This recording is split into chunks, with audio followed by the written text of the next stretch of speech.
Dengan salah satu tema kita, dengan pengetahuan dan kekayaan itu berasal dari Tuhan. Satu hal yang harus kita tahu dulu, yang pertama adalah orang berubah bukan karena bergereja. Orang berubah bukan karena ibadah. Percaya nggak? Tapi orang berubah karena berjumpa dengan Tuhan. Kalau misalnya orang beribadah kemudian pulang dari ibadah dia marah-marah di rumah, itu jangan heran, karena dia belum ketemu sama Tuhan. Karena orang yang sudah ketemu sama Tuhan, berjumpa sama Tuhan, hidupnya akan berubah dan penuh dengan karakter Kristus. Lalu kita akan melihat dari seorang Yusuf. Yusuf ini nama ayahnya siapa? Siapa nama ayahnya Yusuf? Oke, tidak ada nama ayahnya. Di Alkitab menulis nama ayahnya siapa?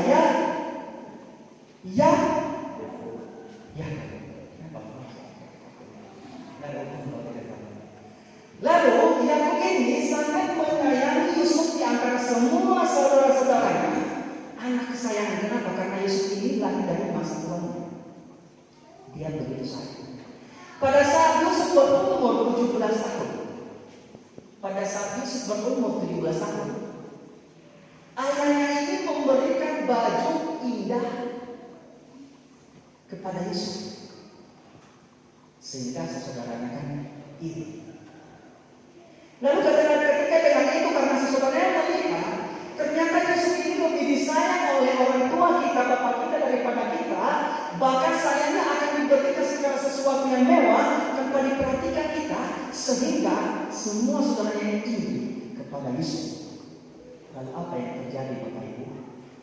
Kalau misalnya kita baca firman Tuhan sebelumnya, yang pertama, Yusuf dipelajari, dikorek itu bajunya. Yang kedua, Yusuf dibuang ke dalam sumur kosong. Yang ketiga, Yusuf dijual. Tiga hal yang dialami oleh Yusuf adalah, apakah pernah dia melawan? Tidak. Apakah dia pernah melawan saudaranya ketika dia jubahnya dilepas, ketika dia dibuang di dalam jurang, ketika dia dijual kepada orang miskin? Tidak.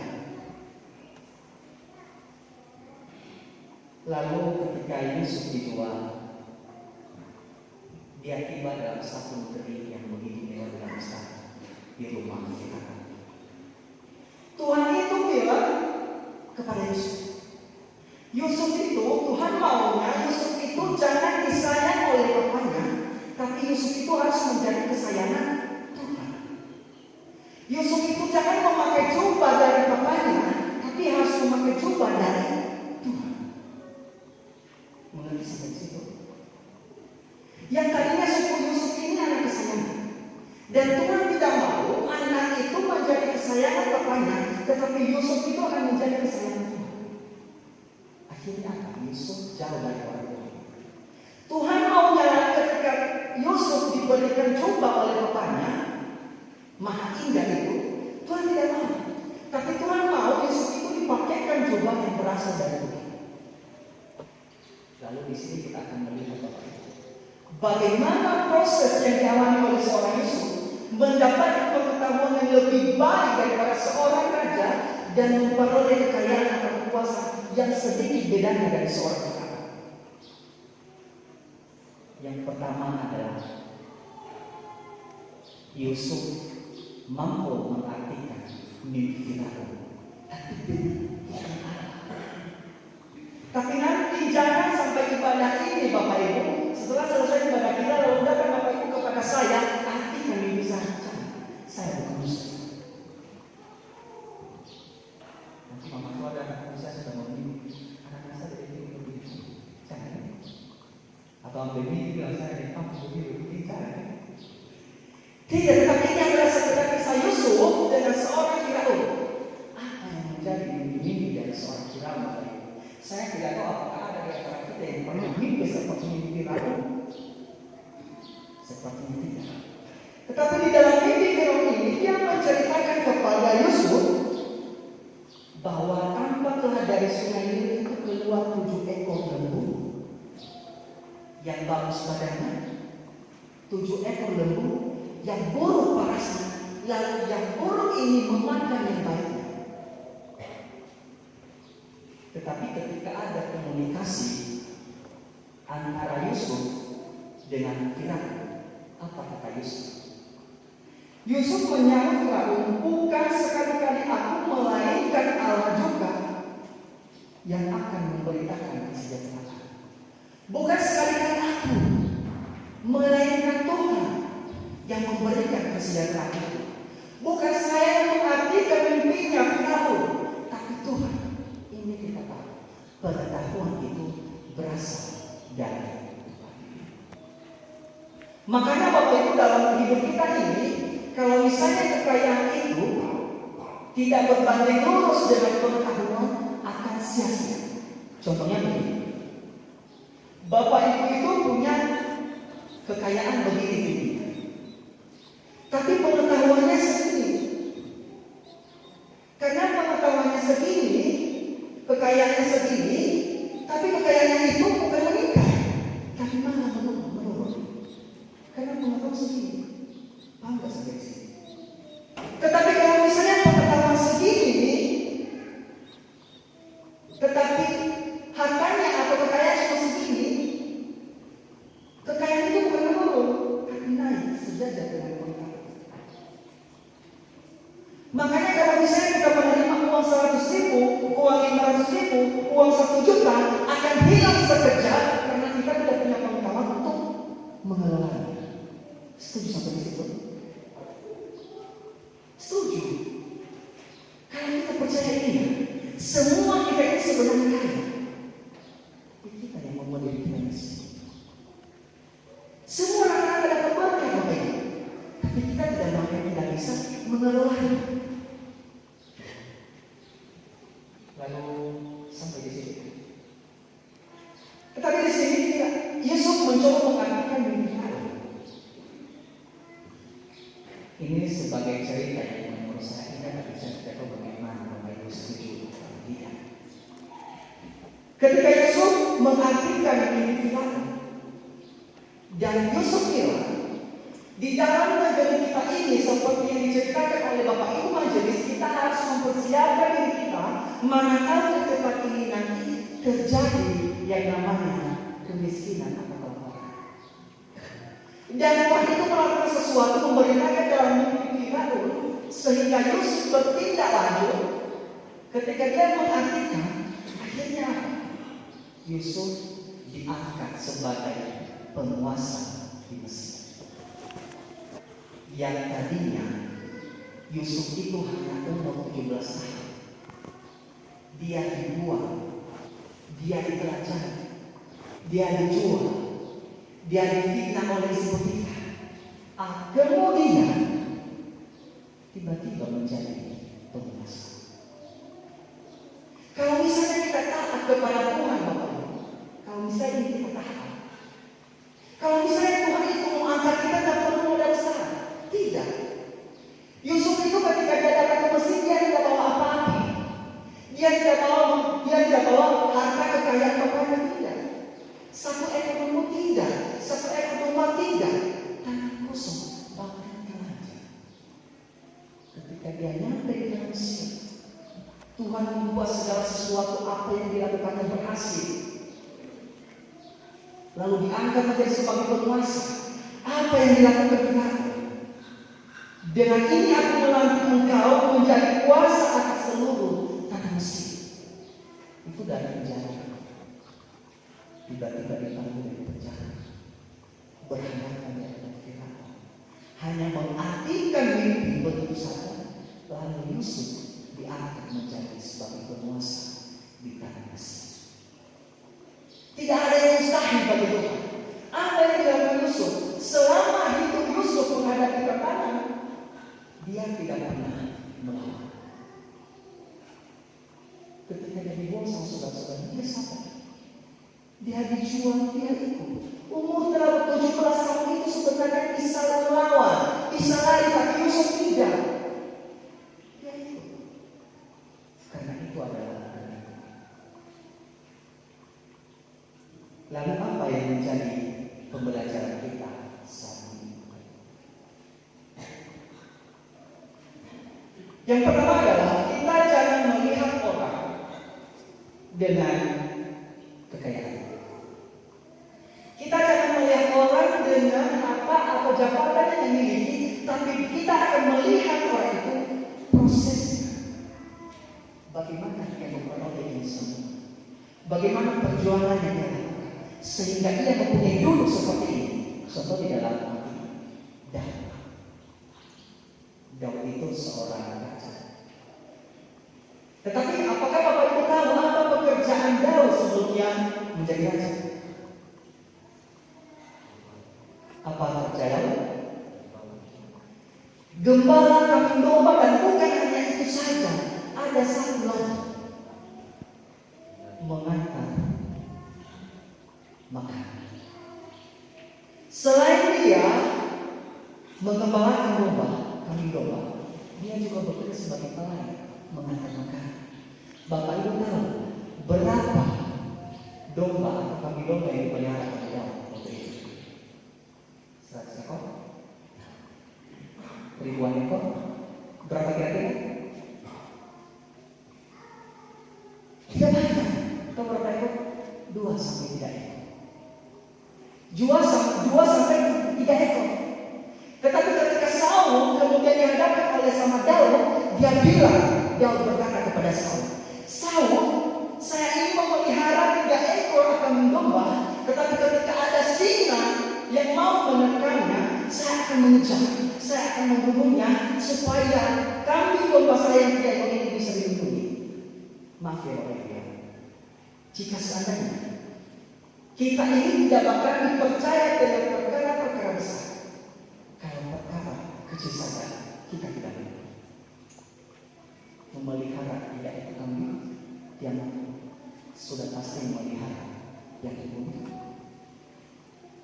Akhirnya pada saat itu, ketika dia bilang saya itu memiliki 3 ekor kambing domba, saya mau menjaganya, dan saat ini saya akan menghadap siapa yang kalah? Goliat. Ketika dia berhadapan dengan Goliat, karena sudah pengalaman menghadapi singa, berbagai macam jenis singa akan menghadap dengan Goliat, tidak mampu memenuhi mati. Diangkat sebagai raja langsung. 2 orang Daud sama Yusuf mengalami proses yang begitu cepat ketika Tuhan mengangkat kita. Lalu apa yang kita pelajari juga pada saat ini? Kita itu sering berdoa, Tuhan berikan aku ini, tapi uang yang 100.000 saja kita tidak bisa kelola. Tapi kita akan meminta Tuhan berikan aku sapi, berikan aku babi, berikan aku berkat, sehingga cukup uang saya bisa berjumlah jutaan rupiah. Tuhan ini bilang, perkara kecil saja kamu tidak bisa kelola. Apa yang perkara besar? Kamu ada uang 20.000 harus beli rokok. Bagaimana bisa dipercayakan uang jutaan rupiah? Tidak bisa. Maka saya bilang tadi, kita berubah bukan karena bekerja, tapi kita berubah itu karena berjumpa dengan Tuhan. Orang yang berjumpa dengan Tuhan pasti mengalami perubahan dalam hidupnya. Saya tidak tahu bagaimana kekuasaan yang kita miliki saat ini. Apakah kita punya kekuasaan yang seperti contohnya banyak. Tapi biasanya dalam sertifikasi sosial atau keadaan sosial orang itu ada yang berkuasa kecil, ada yang berkuasa sedang, ada kuasa yang besar, ada yang harganya sedikit, ada harganya yang sedang, ada harganya yang cukup. Tapi di sini kita belajar kenapa Tuhan membuat kita seperti begini terus, karena kita masih belum dipercaya dengan perkara-perkara yang kecil. Jadi sampai saat ini pun dan sampai kapanpun nanti, kalau kita tidak berubah Bapak Ibu, perkara yang besar itu tidak bakal Tuhan berikan kepada kita. Percaya tidak percaya, baca saja begitu. Tahu kenapa? Ada loh yang pengen menguasai, ada loh yang pengen punya harta, tapi tidak mau mendekatkan diri kepada Tuhan. Kapan ada waktu itu? Minggu lalu tuh ada ibadah keluar. diumumkan oleh warga gereja. Lalu sampai pada keberhariannya sedikit hujan, satupun tidak ada. Iman kita dikalahkan oleh hujan. Rumah kita jauh. Datang ke gereja ini bisa-bisa kalau mau. Jangan kaki kok bisa. Itu bedanya. Kemudian itu minggu lalu itu saya buka bimbel, ini kan hanya mentes-tes saja gimana sih keadaan itu. Terakhir hari bimbel kami hari Jumat yang lalu itu hujan, dan hari pertama juga hujan. Tapi yang aneh itu anak-anak datang, bawa payung mereka, bahkan anak yang pakai kehadiran. Jangan kurang terus itu lalu lagi, mau kemana ke bimbel? Bahkan ada yang pakai juga hanya situ saja, karena jadi kita kalau bapak, jadi hujan tidak ada jalan. Jadi kita itu hebat kalau misalnya apa ya?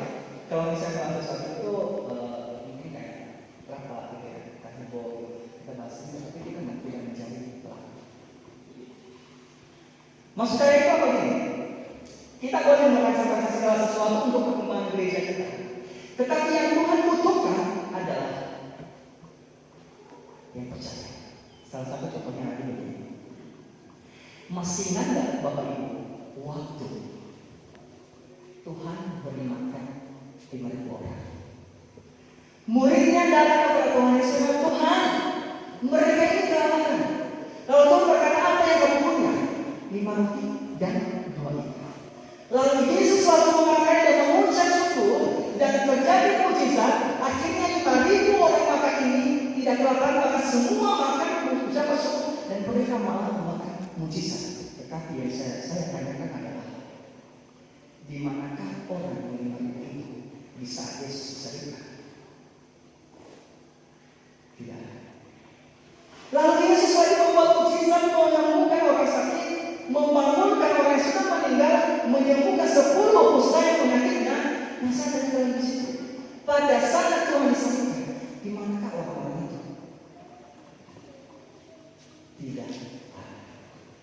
Satu orang yang setia pada saat Yesus diceritakan, Maria Magdalena, kata ketik seorang lelaki. Itu yang setia. Jadi di situ saya belajar. Ternyata harta, ternyata mujizat yang dilakukan Tuhan bukan jaminan kepada orang Kristen untuk setia. Makanya Tuhan itu nggak membutuhkan gereja besar. Makanya Tuhan itu nggak membutuhkan orang banyak. Tuhan itu tidak membutuhkan suara banyak. Tapi yang Tuhan butuhkan adalah percaya. Kamu percaya? Kalau kamu percaya kepada Tuhan, kamu akan menjadi pengikut yang setia. Seperti Maria Magdalena, dia seorang raja, hidup di dalam dosa. Tapi ketika dia sadar Tuhan sudah membasuh kakinya, dia terlepas dari dosanya, akhirnya sampai mati Tuhan pun dia ikut. Yang lainnya tidak. Yang dipertanyakan untuk kita juga, sampai sejauh manakah kesetiaan kita kepada Tuhan? Halo? Karena kalau misalnya itu diomongkan di warta itu soal ibadah, kamu apa itu? Aku kalau bertumbuh jadi nggak ibadah ini. Karena kan aku bercanda di kuliah pemuda itu, ada nggak ibadah seperti itu? Karena misalnya nanti nggak jadi. Tapi melihat kita seperti itu, saya dapat semangatnya Tuhan, senang, ketawa, bahagia atau mana? Tapi ini adalah salah satu hal-hal yang perlu kita perbaiki dalam hidup kita. Kenapa? Karena seperti yang Tuhan Yesus lakukan, orang yang dijumpai, orang yang sembuhkan, orang yang bangun ketika meninggal malah bangun itu jangan mestinya. Tapi saya mau kita yang hari ini kita akan menjadi orang yang setia. Dan kemudian yang kita pelajari adalah pengetahuan dan kekayaan dari Tuhan itu memang benar. Semua itu berasal dari Tuhan. Sekuat apapun kita kerja, kalau kita jauh dari Tuhan, semuanya akan sia-sia. Ketika kita akan menjadi lemah, pekerjaan itu mungkin kita tidak bisa mengerjakan. segala apa yang kita kerjakan akan Tuhan buat berhasil. Amin. Untuk firman Tuhan saat kedua.